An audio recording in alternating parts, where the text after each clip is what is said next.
After 16 uninterrupted years in power, Prime Minister Viktor Orbán has been voted out in what is being called one of the most dramatic electoral upsets in Europe in recent years.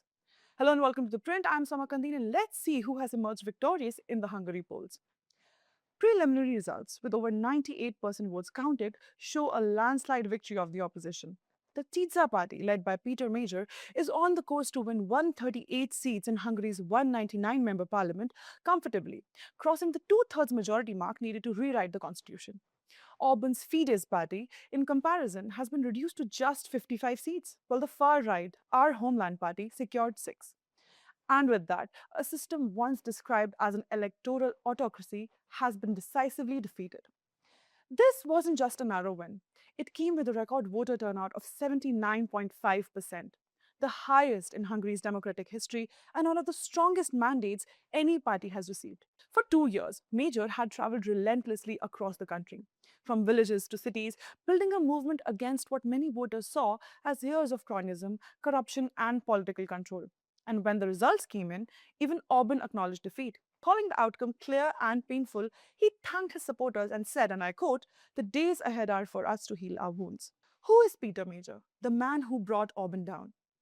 Magyar was part of Orban's own political ecosystem. A former Fidesz insider, he joined the party as a student and later became deeply embedded within the system, even serving as a diplomat in Hungary's mission to the European Union and holding positions in state-owned companies. He was also married to Judith Varga, one of Fidesz's rising stars.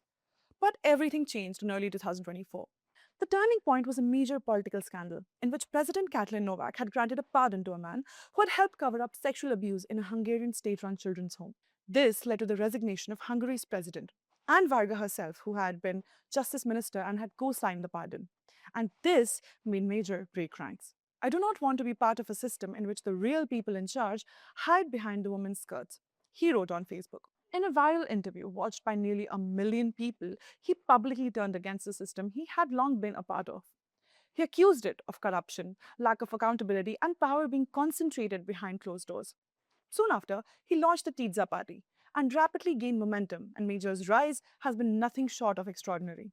He built support not just in cities, but also in small towns and rural areas, regions traditionally dominated by Orban's Fidesz. His campaign was relentless, sometimes delivering up to 7 speeches a day, even walking 300 kilometers across the country to connect with voters. His message was clear: end corruption and dismantle the patronage system known as NER, restore judicial independence, reform healthcare and education, improve economic conditions, and repair ties with the European Union. He also targeted the government's control over media, promising to challenge pro-Orban state outlets. Importantly, many of his supporters were not traditional opposition voters. Some had backed Orban for years, but were now willing to take a chance on change. With 138 seats, Magyar now has the numbers to push through major structural changes, including constitutional reforms. He has promised to reverse Orban-era policies, unlock up to 17 billion euros in frozen EU funds, strengthen democratic institutions, and reduce dependency on Russian energy.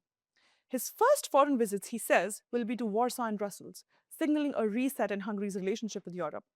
At the same time, he has maintained a pragmatic stance on Russia while opposing direct military involvement in Ukraine. Orban's defeat has global implications. For years, his model of illiberal democracy had become influential among right-wing movements across Europe, and even in the United States, with backing from leaders like Donald Trump. Now, that model has been decisively rejected by voters. Within the European Union, Hungary had often been seen as a disruptive force, blocking funding decisions to Ukraine and maintaining close ties with Vladimir Putin. Magyar's victory could shift that dynamic. If Hungary stops vetoing key EU decisions, it could significantly change how the bloc responds to issues like Ukraine and energy security. Thank you for watching. Keep following The Print for more such updates.